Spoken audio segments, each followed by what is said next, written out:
you don't think to consume first, right? Because African Americans in the United States are some of the largest consumers, even though we only make up 13% of the population. A lot of immigrants, it doesn't matter where you come from a collectivist culture first, where America is so unique because Black people in America are the only people in the world born into capitalism. Other people come from some collectivist culture, some socialist culture, and they get to reap the benefits of capitalism from the inside out. Whereas we're unique because we're born in it and it was shaped around us. So when you have this opportunity to see America from the outside in, I'll give you the example. My mother's side of the family would be like, oh, why so many of your father's people will get a studio apartment, be 6 of them living in there? I say, well, they come from a collectivist culture. You know, within 5 to 10 years, they'll probably all be homeowners, you know? And the same negative stereotypes would apply on my mother's side of the family from my father's side. Oh, why have Black people been in America for so long, but their situation hasn't changed much? It's like, well, capitalism, slavery, we were born inside a system that perpetuated it and keeps people down. You reap the benefits from coming into it, but being born into it, you don't get to reap the benefits from it necessarily as easily. So the impact it had on me was empathy. It taught me how to explain things to people who don't have a profound understanding of it. And that led into my music where sometimes it felt like a burden to have to explain things to people who don't come from different cultures because I was born into 2 cultures. So I was constantly explaining to my mom beliefs in Islam and what it means to be an immigrant and what it means to come from Africa. And I was constantly explaining to my father and my father's people Christianity in the West and what it means to be Black American, what it means to be born in a system of white supremacy and the effects of that, and trying to create empathy and understanding. That definitely affected who I am. It affected how I write. It affected the music that I make. It affects how I move through the world.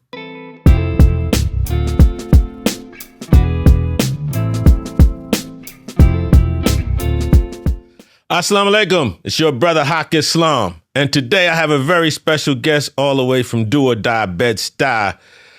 Listen, brother's a supreme lyricist, underground artist, a magnetic producer, just an incredible, extraordinary artist. I'm so happy to have our brother Oddisee in the building. And before we get to him, let's get to one of his videos.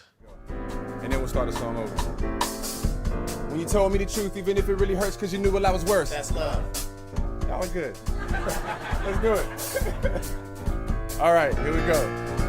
For real this time. Yeah. When you told me the truth, even if it really hurts, because you knew what I was worth. That's love. When you let me borrow money that you didn't really have, because you knew what I was worth. That's love. When I was at my worst, you would tell me I would blow when I thought that I would burst. That's love. You taught me how to help others, and through that, discover how to put myself first. Here we up again, just confronting fears. Pain or gain is a bunch of tears. Blood, sweat, and tears probably disappear. Smoke starts to clear, their positions near. Attention to the folks who have fanned in the flames. They the ones who matter most in the gravity game. Stakes weigh you down, they stay around. Pick up pieces and you off the ground. That's love. It's your turn. That's love. Don't be shy. One more time. That's love. Call and respond. I say, and that's love. That's love. And that's love. That's love. And that's love. That's love. One more time, that's love. That's love. All right, that's love. That's love. And that's love. That's love. And that's Assalamu alaikum, good brother. Wa alaikum salam. All the way from Do or Die, Bed-Stuy, How you doing, fam? via Sudan, via the DMV. Via the DMV, via PG County. Yeah, there you go. We got to talk about that. Yeah. So your name, Amir Mohammed El Khalifa. Yeah. It's a powerful name, brother. Yeah. You got to explain it. Well, my father came from the Sudan to the United States in 1976, and he felt like El Khalifa was too hard for Americans to pronounce. So he dropped El Khalifa, and his name was Abdulmunim Muhammad in the United States. So that was our name here. That's my last name is Muhammad. But my real last name is El Khalifa. But what's the history of that? Because that's a... My grandfather was a For all those that don't know, Yeah. explain what El Khalifa means. So Al Khalifa is like a religious successor to Prophet Muhammad, peace be upon him. And my grandfather was a Khalifa, and he ran a mosque. And it was basically a title for our family. So most people in Sudan and Omdurman and our immediate area will know who we are by that last name. And they'll know who my family is. So it's a title at the end of our last name. But most of my family uses it as their last name now, except for us. Yeah. But in terms of, you trace your lineage back to, El Khalifa means successor. Yeah. So what was the first successor to? Well, I don't know the story. Because the interesting thing, excuse me, because I want to get this out. Sure. The interesting thing about Sudanese people, and what I don't have as an African American, you guys have a rich history. And sometimes your history is written in your name. Because you can go back and trace. So when I saw El Khalifa, I thought that one of your family members was a successor to the prophet, peace be upon him, in some capacity. Right.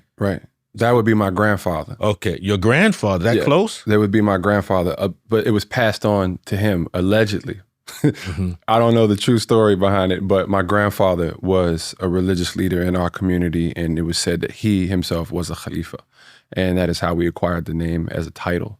But I'm not really sure if he can factually be traced back to the prophet, peace be upon him. I'm not really sure, to be honest with you. Well, brother, it's leaving me speechless because I'm traced back to the slave master. Now I got to get beyond that. You know what I'm saying?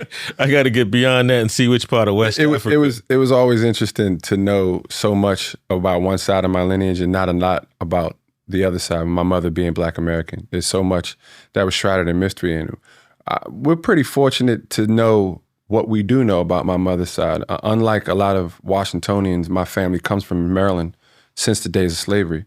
So our migration wasn't very far from St. Mary's County, Maryland, and Montgomery County, Maryland, into Washington, D.C. We have a rich history even on my mother's side. I've got pictures of my great-grandmother who was born in, she was born a slave. Let's talk about that, because I want the audience to know your father is from Sudan. That's right. Your mother is African American. That's right. But you were raised in a household by your stepmother from Sudan and your father from Sudan. Is that correct? That's correct. So my parents divorced when I was 3, and my father had custody of me. So Monday through Friday, I'm with my dad. Saturday and Sunday, I'm with my mom. Summers, I was sent back to Sudan.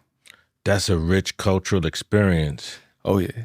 How did it shape you? Because the DMV is an international community. It's not like, you live in Nebraska or something. There's people from all over the world because, DC is an international center. Right. So you were able to pull from that richness. Then you were able to pull from your mother's richness. Then you were able to pull from your father's richness. And then the summer you were in Sudan. That's crazy. It's a mix. It had a profound impact on me and how I view the world. For one, even though I'm born and raised in America, I was given this concept of viewing America as an outsider, and not necessarily meaning that I didn't belong, and the idea of how to exploit the resources of America and benefit from it.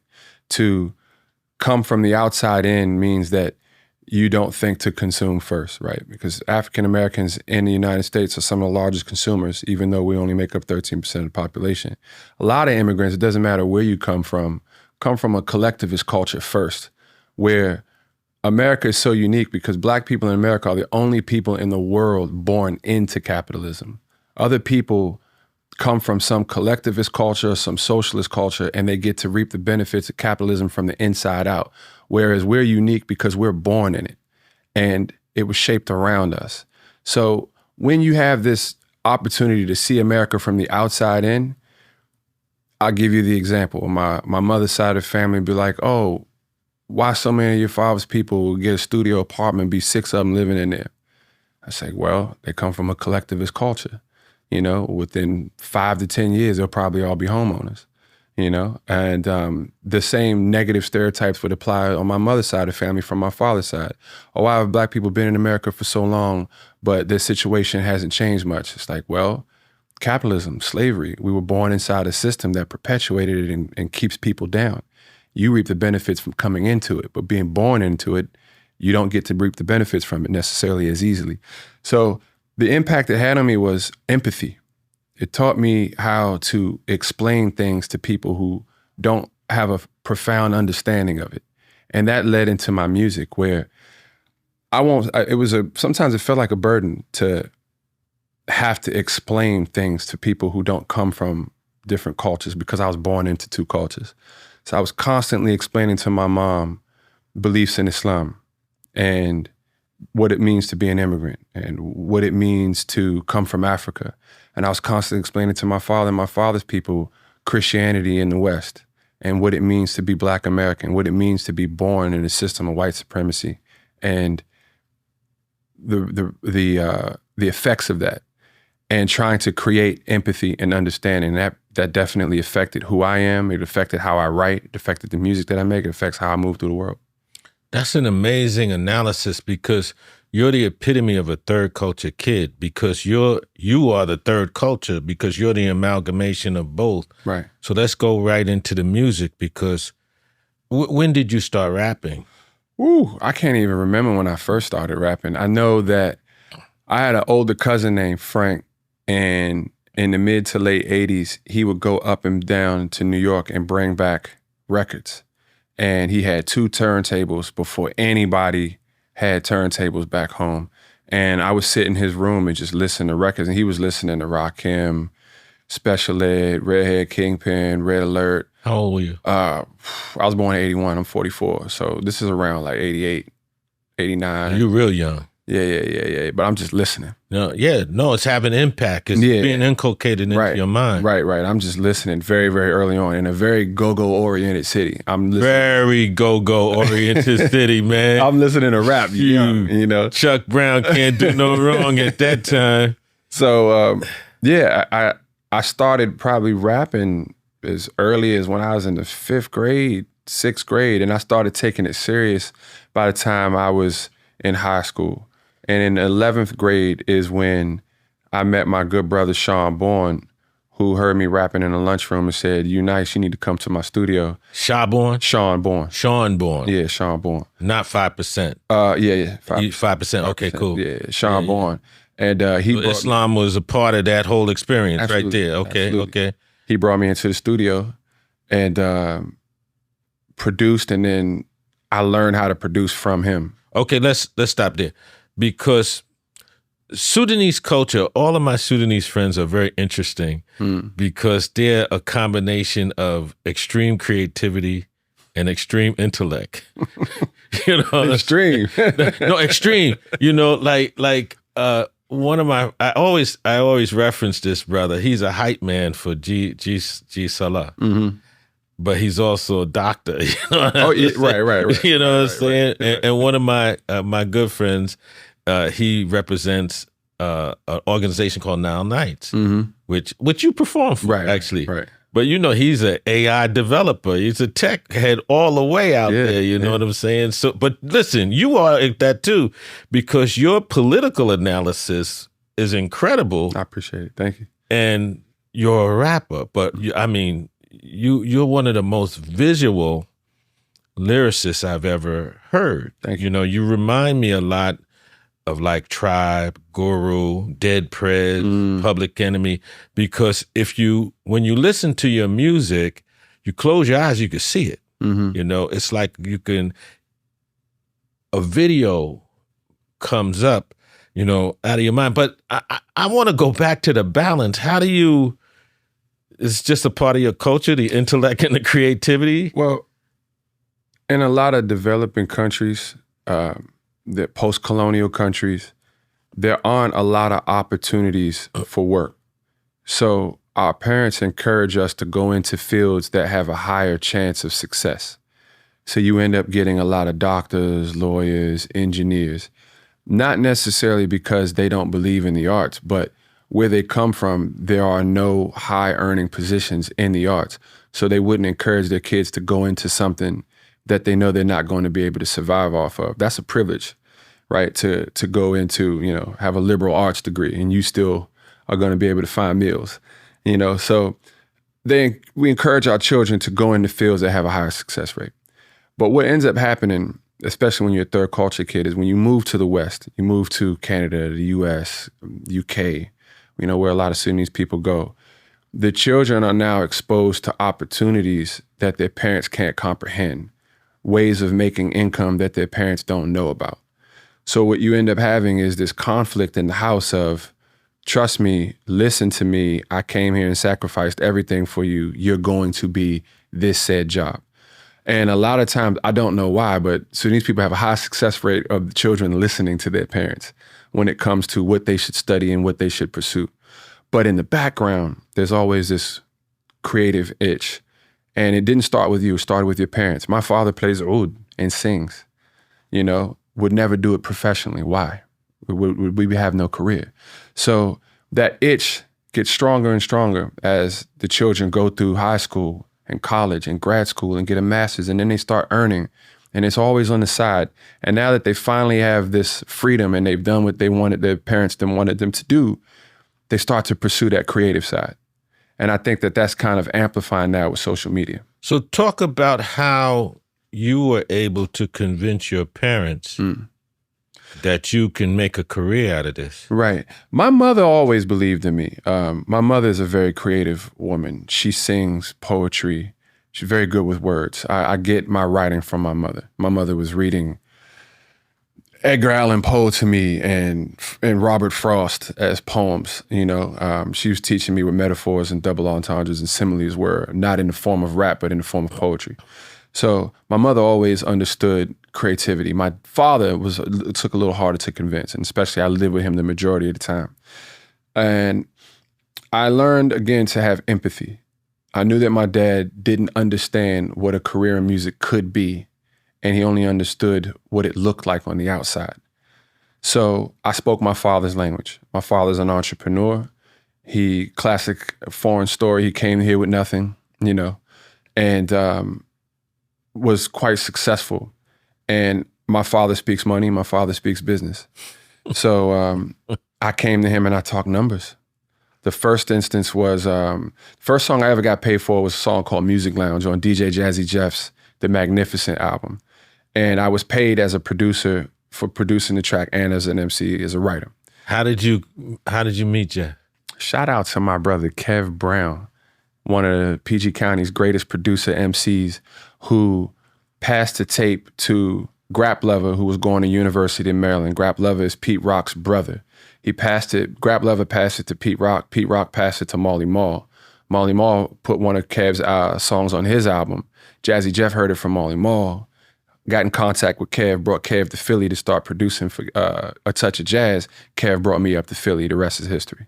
Man, just that story brings back so much, man, because the average millennial can't get that. Nah. You know what I'm saying?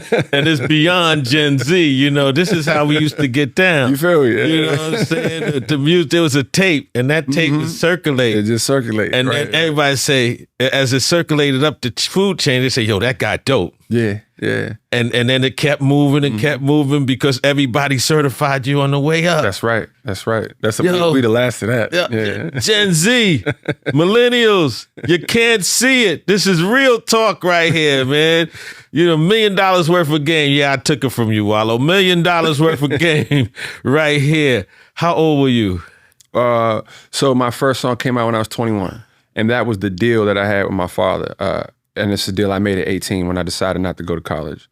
I said, look, I want to do rap, I want to do music and nothing else.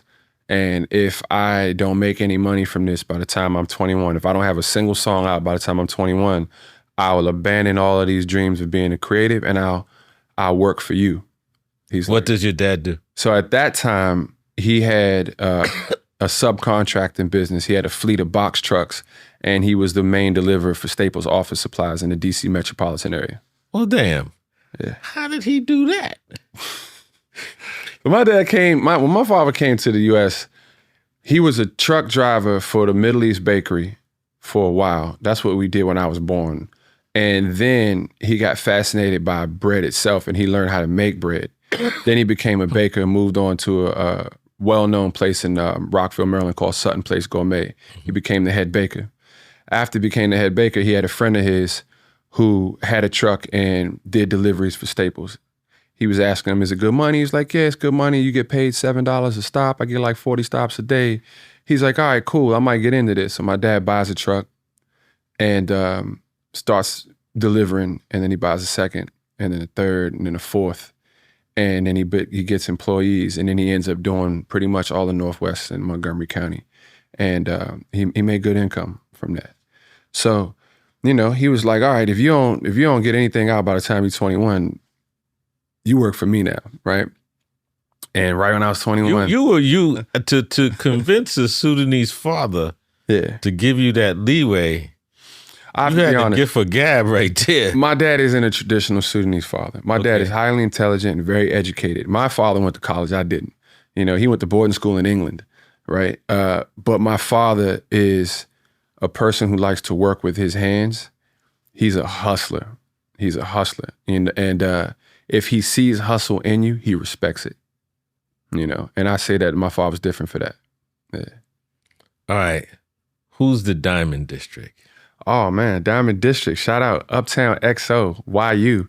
That's a group that we formed in the late 2000s to pay homage to the DC area, because we all had this thing in common that we grew up listening to a lot of New York-centric rap. And we knew the 5 boroughs. We knew what Queensbridge was. We knew what Marcy Projects was, places we've never been, but we knew where they were. So we wanted to create this like retro project that would give that stamp to DC. Shout out neighborhoods, you know, buildings, regions, etc. And we wanted to create, like, what if we had an album during hip hop's golden era that did the same thing that so many New York records did? And we came together to create that record. And it was a very successful record. You know, we got called up to Rock Nation at the time by Rich Kleiman and Q-Tip, who brought us in. They were interested in working with us. We did, what's the name of that? Brooklyn Hip Hop Festival? I think it's named Brooklyn Hip Hop Festival. Yeah. Yeah, we played that right in front of Q-Tip and Kanye. Q-Tip brought us out. Shout out to Tip for looking out for us. We had a lot of love on that project, you know. My brother Uptown XO, he took Shahada shortly after that. My brother YU as well. And we are definitely going to work on a third one. We came out with 2. We're going to complete the trilogy and come out with 3. And what label did that come out on? I put it out independently at first. And then we decided to re-release it on Mellow Music Group. That's my longtime label that I've always released my music with. And it was a very pioneering concept at the time. So you started with Mellow Music? I started my career. I started releasing with Mellow Music Group, I say in 2008, 2007, 2008, something like that. Why did you always choose to go independent? Well, understanding business. Yeah. It's a gift my dad gave me. My mother gave me the art, my father gave me the business. And for me, if I wrote the song and produced the song and released it, and I consolidated ownership, that means I would have to sell less records to make more money. So the higher up you go, sure, you get more exposure, but there's more hands in the pot. So, you know, you could be on a major label for 5 records with terms on all of them, you know, options on all of those contracts, which is basically a career at that point. And you have engineers and the producers and so many people that you have to pay. You have to sell a significant amount more records in order to make the same. So it didn't make any sense to me. So I kept my freedom. I kept my ability to choose what I wanted to do with my art and my integrity, and still ended up making the same amount that I would on a major. But this was so young in your career that you came to this realization right at the genesis of your career. What was outside of your dad, was there some other catalyst that moved you in this direction? There definitely was a catalyst. My career was born in a growing pain and a flux at a turning point in the music industry. You know, what year are we talking about? Well, we're talking about the 2000s, 2000s to 2010 and now. where my career started at the end of analog and the beginning of digital. So imagine an entire infrastructure collapsing on itself of A&Rs and demos and actual artist development before you even get on. And all of a sudden, bootlegging comes and piracy, and then there's no more money. The money starts to dry up. Software comes out that allows artists to create music of high quality in their rooms. You no longer need to go to these amazing studios. So everything just starts to fall apart and the money dries up. And at this moment, independent hip hop was really seeing its birth, because punk was already there. A lot of rock genres were already there where they were doing direct to marketing, direct to fan marketing is what we call it now. A lot of other genres were already doing that. Master P was ahead of us. Too Short was ahead of us, selling it out of his trunk himself, getting distribution. And this started to become normal at around the time of my career of, what is this thing called MySpace? I could communicate with my fans directly. I'm 25 when I booked my first tour in Europe by myself through MySpace. All the booking agents told me I had no fan base. I had no history of selling records in their regions. And I'm telling them that I had fans there, and they're saying, how? They didn't even understand what social media was doing at the time. So we had these tools that were just emerging, and those who were quick to adapt reaped the benefits. And guess like you could say I was quick to adapt. I started to talk to my fans directly. This is an amazing story, because this is like post Napster. Like this is, because Napster is when the implosion began. That's right. And you were able to have enough vision to create the infrastructure at the beginning of your career. That's right. I didn't do anything consciously. I did everything out of necessity. When I started to produce, I said I need to record. So I learned how to engineer. And then I started to be able to engineer for other people and make a means of income from that. And once I was able to record, I wanted to release. I connected with Fat Beats first. Shout out to Amir and Khan. Amir was the head at Fat Beats at the time, and I got my first pressing and distribution deal with Fat Beats. And I was able to distribute independently. And then I signed to Mellow Music, and we created a concept of signing albums and not artists, because we realized that now that money was drying up in the music industry, no label could afford to just keep an artist exclusive anymore. So if that artist was meant to survive, they would need the freedom to just do whatever they wanted as long as their obligations were fulfilled. So we signed projects. Say, for example, I would sign you for 2 albums. And as long as I got those 2 albums, whatever albums you did in conjunction or at the same time or collaborated with anyone else, I wouldn't ask for anything from those. No exclusivity. None. As long as let's back up a minute, because we getting deep. I didn't realize we are gonna get this deep, because you're just creating an infrastructure at 25. That's amazing. Right. But where did the name Oddisee come from? The name Oddisee came from Homer, who wrote the Odyssey and the Iliad, which I read pieces of in the 3rd grade. Well, you see, this is where Sudanese culture comes in, because I'm thinking you're the odd man out or something, but you went to Homer. I was reading Homer, man. I was reading Homer, bro. Third grade. Man, I was reading Homer, man. It means journey in Greek. Yeah, but I'm telling you, them Sudanese brothers and sisters, man, they be on something different. I was reading Homer, man. You're telling me that your dad, he's baking bread and playing the oud. He's baking bread. My father was a baker, man. I was a latchkey kid. By the time I went to school, my dad was gone.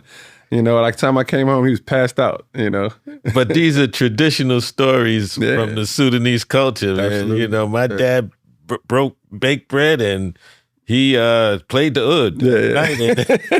And then I'm in the 3rd grade and I'm reading the Odyssey. That's where it came from. I thought, oh man, I said, yeah, he's the odd man of the group or something like that. Oh no, this is Homer. I wish my story was more romantic, but I've always approached music from a very practical place. I'm creative and I'm in love with music when I'm in the process of making it. But once it's done, I got a business hat on. I changed the spelling to maximize search engines. because if I spelled it the normal way, I was competing with a minivan, right? So I had Honda money, so I changed the spelling so that when people search for it, I'd be the first thing to pop up. That's why I changed the spelling. But originally, I had the normal spelling of Oddisee. Man, shoot, I had a whole nother vision in my mind. I'm so sorry. So what happened was, see, odd eye see, right? Yeah. It's the third eye. The third eye. That's what I saw in a vision at night. You know what I'm saying? 2010 mixtape, Washington, D.C. Washington Post says it's the best mixtape of that time. Yeah. How did that change your life, if at all? And how did it impact your family? What did your dad think and your mom when they saw the Washington Post giving you accolades? Oh man, my mother's always been super, super proud of me. You know, she sees it. She reads comments, she reads posts. She's gonna see this interview. Hi, Mom, I love you. She's gonna see this interview for sure. My father, on the other hand, be honest with you, I don't even know if he's heard a single song I've ever done. I know he's very proud of me, but my father doesn't listen to rap.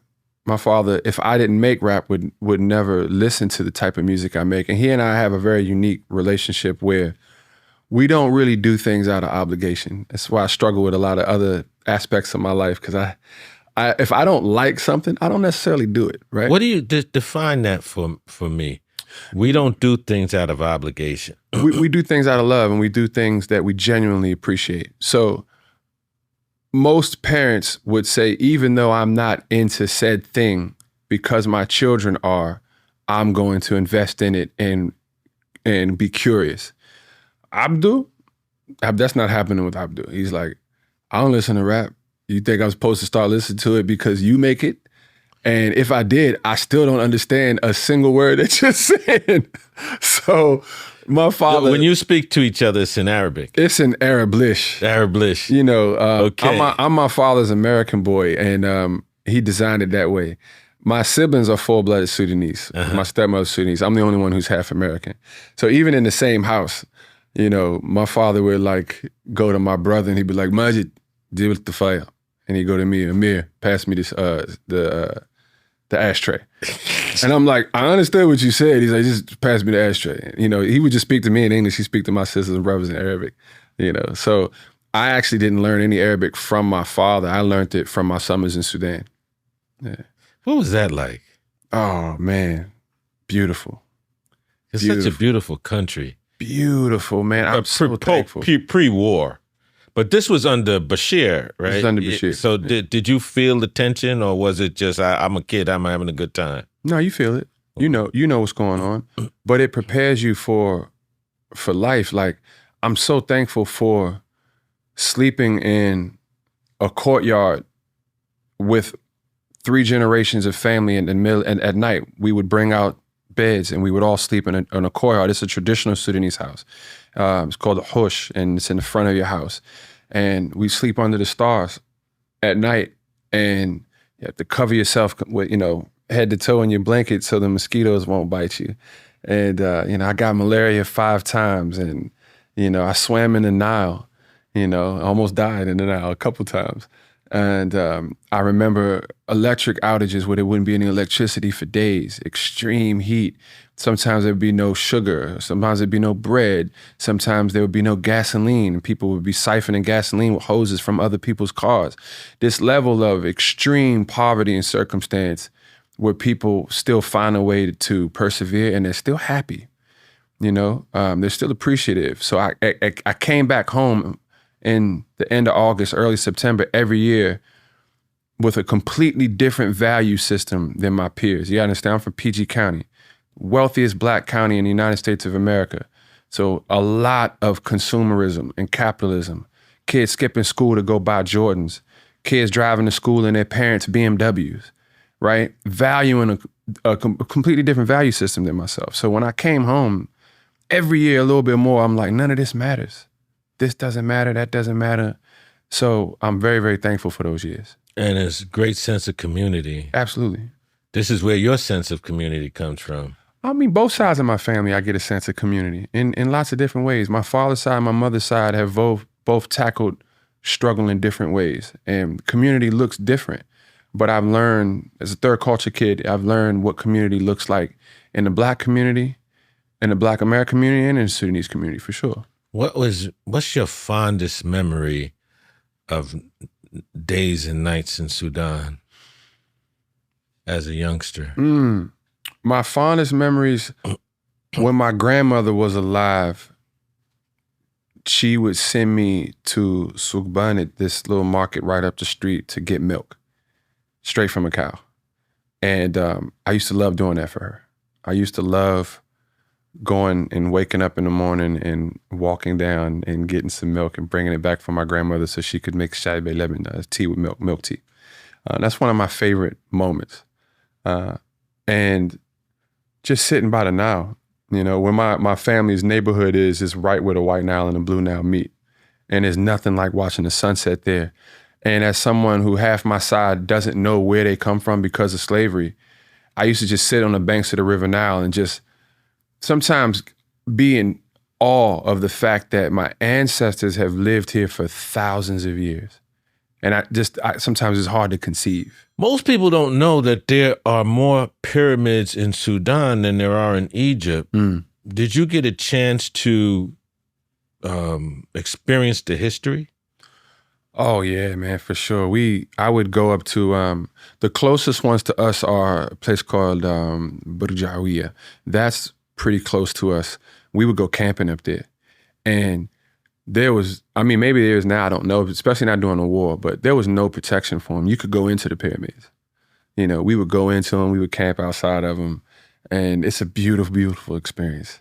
You know, Sudanese pyramids are smaller, but there are more of them, and archaeologists believe that they may be significantly older.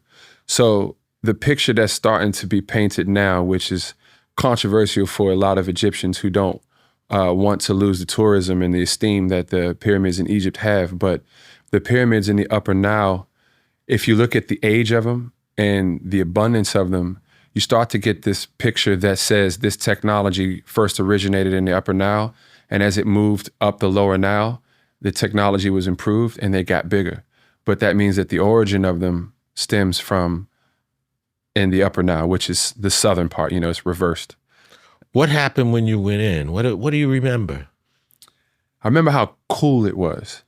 Because these pyramids were naturally air conditioned, if from my readings. Yes, I remember how cool it was. I remember how burning hot the dunes were and how hot it was outside. And as soon as you walk in, I remember how cool it was. And I said, how did they create this? It was so cool inside, you know, and I was just like, this is incredible. This type of technology to be produced so long ago. And that was the first thing that I thought of. And then you just kind of have this surreal moment where you realize that you're standing in a place that human beings have stood for thousands of years. And for me, after you have this realization, then I settled into the fact that there aren't but so many ways to be human. You know, there aren't. What does that mean? What I mean by there isn't but so many ways to be human is every element in the universe is created from the same things. So it is very difficult for the human imagination to conceive anything outside of the natural world because it's our boundaries. So even though my ancestors and our ancestors created these things thousands of years ago, they weren't very different from us. They looked up at the stars and they pontificated. They thought about math. They thought about science. They thought about religion. They thought about spirituality because these are the things that naturally occur that you think about when you are one with nature, when you are a part of the living world. So I shouldn't be so shocked that these people were able to create these things because they're human. It's a part of our experience. But their humanity was expressed in such a profound way. Like these people were about building, like America's about destroying right now. So there's an antithesis to the thesis. These brothers and sisters represent the thesis. They were operating from a point of view of God, a point of view of construction, not a point of view of destruction. I would agree with you that they were operating from a point of construction. But what I think the commonality is between those who choose to destroy and build is the ego and vanity. Because what provokes you to, if you know that this thing will outlive you, this structure that you create, or if you know that the effects of this war will outlive you, what provokes you to want to create something that lasts for an eternity, even though you don't? It is the human nature of our ego and our vanity that some of us become destructive with it, some of us become constructive with it. But I personally, I'm not going to say that this is fact, but I personally believe that at the root of both of those things, of destruction and construction, is the human ego and vanity. Ladies and gentlemen, this brother is an example of a Sudanese brother, because we I don't know how we got here, but here we got here. You know, we got here. That's just my own belief. Nah, bro. Listen. Listen. I tell all my Sudanese friends, I don't know my history. Sure. But as far as my mind is concerned, I was born on the Nile River. Let's go. You know. So, hey, humanity was. So yes. There you right. go. So I've adopted Sudan, or Sudan has adopted me. That's right. So in any event, let's get back to the music. For sure. Brother, you are one of the most gifted lyricists. Thank you, man. I know. Who are your inspirations? I mean, I got so many of them. Give me the top three. MCs. Andre 3000, 3 Stacks is one of my favorite MCs of all time. People don't know how bad he a bad man. He a bad man, and the fact that he didn't produce as much as I wanted him to, you know. But even the stuff that he's left us with, unless he goes back, keep hearing him and Killer Mike are gonna do something, but I don't know. Oh, that'd be tight. Yeah, but that's a bad man. Oh yeah. 3 Stacks, Jay-Z, Common, Black Thought, Fonte from Lil Brother. These are some of my favorite MCs. People I truly enjoy listening to, and I listen to all the time. Your I can see that, because your music is just about as cinematic as all of these brothers, and it's very just profound in terms of your expression. How do there's a song on, like, I think it was Pipeline. Okay, is that with Logic? That's with Logic, right. How did that come about? We were reached out to by an organization that wanted to create a form of legislation to stop the Iron Pipeline, which is the funneling of guns from states with more relaxed gun laws into the DC, Maryland, Virginia area, which has the one of the largest amounts of illegal firearms in the country. Absolutely. Right. So and it was called the Iron Pipeline, and we were asked to create a form of music to assist. Who asked you? What was the name of? It was like a community-based organization? No, it was, I want to say it was a health insurance company. Really? Yeah. I want to say it was, I can't remember the name. I'm going to get in trouble for that. It was a health insurance company. No, it's cool, but it's a great song. Thank you. I didn't realize, now every time I talk to you, see, I got this, like I said, the Oddisee. Right. You know, it wasn't the brother that's in front of me, 3rd grade reading Oddisee.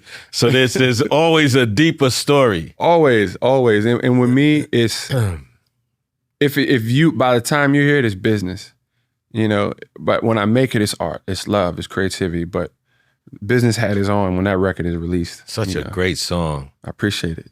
Thank you. All right, you produced my main man, who's now a profound actor, Joey Bada. Yeah. How'd that come about? I did a song with Joey through my good brother Peter Rosenberg. Get out of here. Yeah, Rosenberg? Rosenberg was my group's first DJ back in Maryland because he's from right where we from. So he was the one who kind of put a lot of us together in a group called the Low Budget Crew, and he was our first DJ. So when he moved to New York, he moved to New York first to work for Hot 97. I came afterwards. So, Peter's thrown me so many opportunities over the years.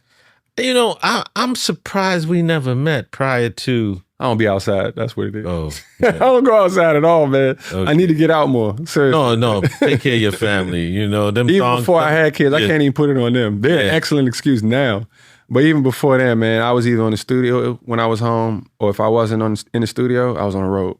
Or reading one of them thick books. I was reading one of them on a plane or a train. Unbelievable. Yeah, man. You know, okay, your music has taken you all around the world, you know. What's your favorite city? Washington, D.C. Okay, what's your favorite city? Listen, I can't argue that. Because D.C. is a great city. Favorite city in the world, man. Great city. What's your favorite city outside of America? If you asked me that question when I was 25, I'll be able to give you a quick answer. I can't honestly answer that question anymore. I'm in a phase in my life now where a lot of the places that I've had the privilege to go to, I've gone to multiple times, just based on touring, right? So I now have a list of favorite things in places. Go for it. Right? I can't wait to hear this. That's it. I got favorite things. I like shopping in Stockholm because everybody's tall up there. So if it says it's in large, it's an actual large for me, right? I like coffee in New Zealand, Auckland, or in Sydney. I feel like they have some of the best baristas in the world. Why? The coffee's made there? The baristas who roast it. Yeah, the preparation. Not the coffee always comes from somewhere else. Probably Africa. Right, Africa, South America, anywhere else in the world. But the preparation of the coffee. I like drinking coffee in New Zealand.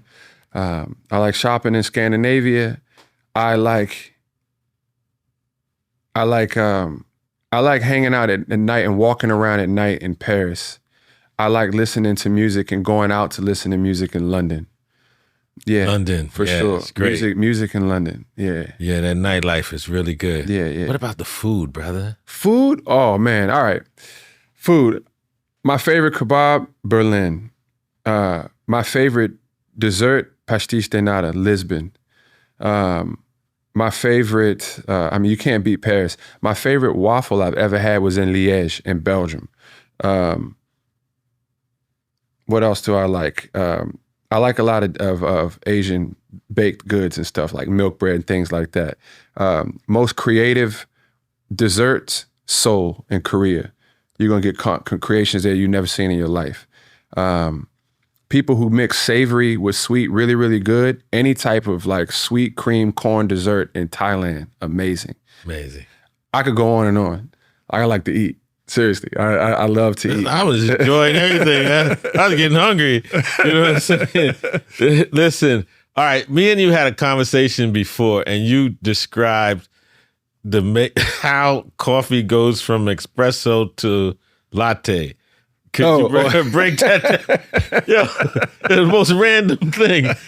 But break it down for the brothers and sisters. You got espresso, you got macchiato espresso with a little bit of milk. And then you got a cortado or a piccolo, and that is espresso and milk 50-50. Then you got a cappuccino, which is a little bit more milk than espresso. And then you got a latte, which is a lot more milk than espresso. So the size of the drink is in the name, right? Unlike, what Starbucks said, you can't, there's no such thing as a small, medium, large cappuccino. It's impossible. A large cappuccino is a latte, Yeah. Listen, brother, you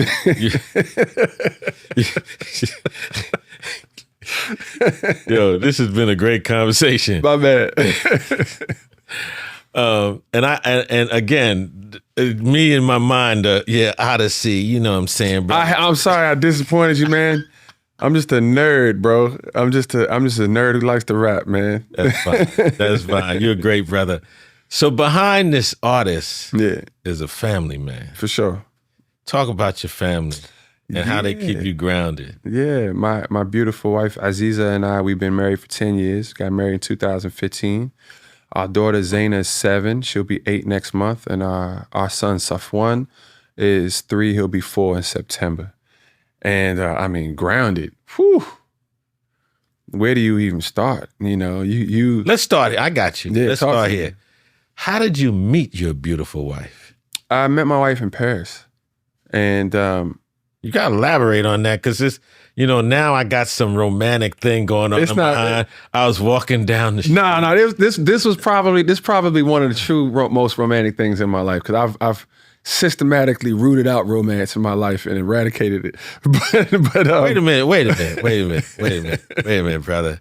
Oh, we could talk about it. Because some of your music, there's one instrumental that I really like, which we got to get into. Okay. The Other Side of the Bed. Okay. That's the name of it, right? Yes, I believe so. Yeah. You believe it's your I record? think so. Bro, I don't listen to my music after I put it out unless I got to rehearse it. I don't listen to my own music. Wow. I don't listen to my own music. Yeah. Okay, let's stop right here for a minute. Then we're gonna go back to Okay. your wife. You know, because I got the whole thing in my mind. It's a rainy night in Paris. I wish. Walking down and somebody's playing one of them Miles Davis records. In the back, it's like, it's just, you know, you walking down the street, the brother sitting there with it. This Miles Davis is going off from him when he did Right. that French album. Right. And it's a fine rain. Right. You know Right. what It's I'm a fine rain. And the mist is covering your Right. eyes. And I looked at her, she looked at me. And that's Right, the right. story. You know what I'm saying? Is that I the wish. story? That's not the story. I'm so sorry. Oh, brother. So Well, tell us the story. My wife is a music head. She's very deep into music. I mean, she knows names, she knows scenes, she knows the culture. And I'm not just with rap, but with R&B, with funk, with music from the 70s, the 80s, the 90s. She's very specific in genres of house and dance music. She's a lover of music, right? So my wife originally came to the show that I was booked at in Paris. It was me with Diamond District, Blue in Exile. And she came to see Blue in Exile. She didn't even know who I was. And I saw her in the crowd and I didn't say anything to her. I was like, oh, wow, she's beautiful. And I was like, well, what am I gonna do? Just jump off stage and talk to her? Like, nah, I'm gonna leave her alone. I ain't trying to be that dude. So I just let it go. Like 2 weeks later, she liked my Facebook music page. And I'm like, oh, that's Shorty I seen at my show. When he said that shorty, Oh, yeah. that was straight DC. Yeah, that's Shorty I seen at my show. So I'm like, Aziza, like, salam alaikum. And then she responded back. And I was like, oh. I was like, "Kalam Arabi, Inglesi." She's like, I speak both. I was like, okay, that's what's up. How are you? Wait a minute. You know I'm from Queens, so you just threw some stuff in there. Yeah. What was that? I asked her, did she speak Arabic or English? You know, because I didn't know what language to communicate in it because I didn't speak French. Say that for your brother again. What is it? I was just saying, "Tatakallam Arabi." Tatakalam Arabi. Yeah, Okay, I got that. Yeah. Or Inglesi. Or Inglesi. Yeah. Okay. So- I learned something today. Yeah. Thank you very much. All good. So she spoke English. Uh-huh. And for 2 years, I conversed with her and tried, whenever I came back to France, I would hit her up and say, hey, would you like to have a coffee? Come out. And she stood me up every single time. And the last time I went, she's like, I'm going to come to your show. I'll see you afterwards. And I did the show and I'm looking for her. She didn't come to the show. And then I go back to my hotel room and I'm disappointed. And I get a text from her saying, I'm sorry I missed your show, but let's have a coffee tomorrow morning. And she meets me for a cup of coffee. And brother, it's an interview. It's a straight up interview. So before the interview, before we get into the interview, did you ever find out why she stood you up? She was busy. She had things to do. Family first, obligations, job, work. She was busy. That's right. That's it. Nothing more, nothing less. She had things to do, right? So we meet and are you close with your family? Yes. You close with yours? Yes. With your relationship, like with your parents? Good. How about you? Good. Are you Muslim? Yes. Are you? Yes. How do you feel about our practices in the West? Are there any compromises you make? What's your moral compass? How do you navigate being who you are here in France? How do you navigate being who you are in New York? And we found this commonality of two kids who were the black sheeps of their family, two kids whose families came from the East but moved to the West, and they were third culture kids. And we discovered that we had so much in common, even though we grew up on two sides of the Atlantic, because of our circumstances. And we bonded immediately, and we were married a year later. Yeah. That's my probably my most romantic thing in my life. You know. But you missed I missed Miles it. Davis. Oh, I tell you what we did do. I did fly my father from Sudan to Paris to meet her father, and they prayed together, and they came back and was like, "We give you a blessing." We was gonna get married anyway, but we still did the traditional thing. Yeah. Alhamdulillah. Yeah. What a great story. Yeah. It's much better than mine. Is it? Yeah, it's much better than mine, you know. Talk about the kids, brother. Oh, yeah. My first, Zaina, she's amazing. She unfortunately has all of my creativity, all of it. Why is that unfortunate? Because I was wishing and praying that she would just want to be a doctor or a lawyer or something. And not what are you turning into your dad, man? This 100%. Absolutely, right? And not want to do what I'm doing, but she is a creative. She's a creative. She writes her own books. She makes her own songs. She has a sense of style and an understanding of subject matter and composition, and understands how those things relate to all aspects of creativity. And that's the thing about a creative, is whether you're a photographer or a musician or anything, it's just subject, composition, materials, and how you put those things together to create. And she understands the relationship of that and everything. And she asks questions. She's curious. She's gonna be a nerd just like me. My son, this kid is amazing. He's practical. He's highly intelligent, but his intelligence differs from his sister's in he cares more about things in a more logical, practical perspective. For instance, I ride a bike around to get my children from. It's a wagon with two seats in the back. And I could take my daughter to and from school with my son in the same route every day. If I ask my daughter, tell me how to get home from here, she's like, I have no idea, but I know about that tree that looks different from that one, and the roots from that one grow this way, and the roots from this one grow this way. And there's always this lady on the corner who walks her dog, and the dog is really pretty. My daughter sees things. My son at 3, he's like, keep going straight. Go this way, go that way. So I start to test him. I go the wrong way on purpose, and he's like, Baba, that's not where Zaina's school is. Zaina's school is that way. So he's constantly watching like direction and orientation and things like that. And he's into that. So he's a builder, he's an engineer. And may he stay on that course. And may he not pivot into creativity like me or his sister. You know, we gotta have one of us who can support both of us when we all fall apart, you know. Well, Baba's doing a good job. He's doing a good job. He's doing all right. He's doing a good job. All right, brother, you've always stayed connected to Sudan. For sure. Doing a lot for that. Talk about your relationship and all the things that you have going on in terms of helping with the crisis now. Yeah, absolutely. I mean, beyond just being vocal and being an advocate, because I have a platform and I feel a responsibility to do so, I do my best to be a part of any community organization where proceeds go to Sudan. Also to be a maven, to be a connector. There are a lot of people who during the war find ways to get things into the country that are otherwise dangerous, and if they were outed, they could be in jeopardy. So I can't speak too much on those things, but connecting people with things that they want to get into Sudan to people who can actually get them into Sudan, just by the nature of me being an artist and traveling, I connect a lot of people from North America to Europe who actually are getting things into the country to people who need them by means that the UN cannot, by means that your favorite charity cannot enter the country and get it into. They're getting the things in. If you have things that you want to get into the country, I can connect you to the people who do those things. And beyond that, direct support. My father is there. My father never left. My father has been there since 2007, and he's been there the entire war. He's still there. He's still there. Yeah. Khartoum or outside of Khartoum? My father lives in Omdurman, which is right on the other side of the river now from Khartoum. It's the equivalent. I always tell people, you want to understand it. You got the East River, you got Brooklyn on one side, you got Manhattan on the other, and you got Queens up here. It's kind of the same in Sudan, where Khartoum would be Manhattan, and Omdurman would be Brooklyn, and Bahri would be Queens. And the river kind of separates them the same way.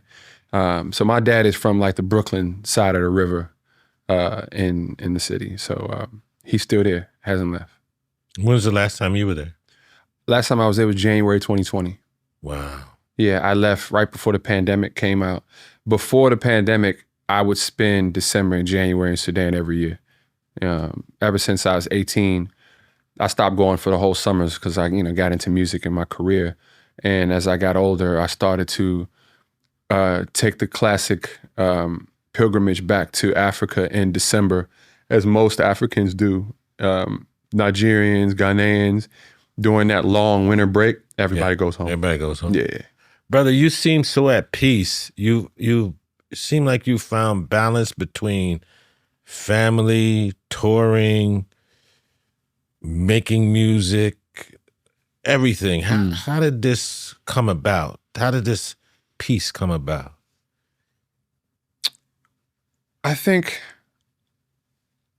I understand how to be flexible and malleable and to evolve, because what I find peace in today, I might not find peace in tomorrow, but I have to kind of recalibrate. You have to have that ability to recalibrate. Today is a pivotal day for me, literally. Today is the day my children are out of school. My wife works. So I don't tour again until my children go back to school. Oh, wow. And normally I would drop my kids off in the morning. I would go for a run for an hour, come back, shower up, go to my studio, and I'd work in the studio and pick my kids up in the evening from after school, take them home. We have our whole night routine. Mama comes in some point at that time. And that's Monday through Friday, and we spend our weekends with our children. And that's what my work-life balance looked like up until today. As of tomorrow, I'm the primary caretaker of my kids during the day. So I have to be able to adjust. I can't say, oh, wow, I can't work anymore. What am I going to do? I have to adjust. So now we will wake up. I'll feed my kids a light breakfast. We'll go to where there's a track. And as much as I love long runs in the city, I run 8 miles every morning. As much as I love a long run, I can't do a long run in a direction anymore. I don't have that privilege. I got to let go, and I got to be okay with letting go. I'm going to go to the playground where they got a track, and I'm going to run in a loop for an hour while my kids play on the playground. My daughter says she wants to run with me. She started running with me recently. My son's still a little too young, so he might pretend to run around the track for a little bit. But after they eat a light breakfast, every morning we're going to go to the playground. I'm going to exercise for an hour. We'll come back, I'll eat my breakfast, and then I have to create a curriculum and activities for my kids for the day. When my wife comes home, I will work in the evening now for the rest of the summer. And that's my reality. And that's how I have to find that balance now. So the balance isn't constant. You just have to keep recalibrating. And I think that's where I've been able to find peace, and just being able to just recalibrate that balance when I need to. Wow, brother. I'm lost for words. Oh man, it's you got to operate out of necessity, right? I have to work. I have to provide. I have to exercise because I have to live. I have to be able to perform 90 minutes on stage. So I need stamina. I need these things. So these are things are all necessities. I got to look after my kids. I have the privilege, and I can't stress this enough, because a lot of times people in my position come across like, if I can do it, you can do it too. Most people don't have the privilege to work from home and switch their schedule when they want to. So I've worked for where I'm at in life, but I don't for 1 second think that this is something that is easily achievable. It took a lot of painstaking years and sacrifice for me to be able to work for myself, to now have the privilege to base my work schedule around my children. What's next for you? What's next? What's next? New album coming out this fall on Mellow Music Group. a North American tour starting on September 23rd to November 1st, 30 cities. Bunch of shows in the Middle East in the winter. And more or less the same thing. Go out and get some creativity, come home, get inspired from that, make new music, release that out into the world. People listen to it, they stream it, they buy it, go on tour, connect with those people who appreciated that record, go home and do the same thing over again. One new thing that I'm doing, I am learning how to roast coffee. That is something new that I'm. We'll take it from espresso to latte. We're gonna take it from there. Hopefully someday soon y'all be able to buy coffee from me, man. Brother, I really enjoyed this interview. It was mind blowing because the Oddisee in my mind. It's the Oddisee. See, I opened up your third eye right now. Opened up my third eye. Right. Took me to a whole nother level. There's no more odd in the sea. Right. Oh, that's deep. I ain't even see that one. I ain't heard that one. I've heard all of them. I thought I heard all of them. I ain't heard that one before. Brother, look into that camera right there, number 4, and tell people how they can get in touch with you and how they can get a hold of your music. Yes. You want to get in contact with me, a hold of my music, all things are Oddisee, Oddisee online. All you got to do is type that in. I'll be the first thing that pop up. Brother, thank you so much for visiting the Oasis. I really appreciate the time. I love talking to my Sudanese brothers and sisters because they are mind-blowing. Everybody that I talk to is just a unique expression of life. Oh, man, much appreciated. It's been a pleasure, man. It really felt like a casual conversation. I appreciate it. Well, we got to have dinner, brother. Man, let's go. Just me and you. And the spirits from the pyramids. I'm with it. That's my new schedule. I'm available in the evenings after my kids go to sleep. So perfect. Perfect. As of today, it would have been, now we got to have breakfast or lunch. I'm home in the evening. But yeah, I got you. Let's do dinner, man. I'm done. Excellent. Yeah. Thank you, brother. I appreciate you. Thank you. Listen, Brother Oddisee came and he blessed our studios with his presence. I'm so excited about this interview. Brothers and sisters, we're going to sign off. Your brother Haq Islam. Assalamu alaikum.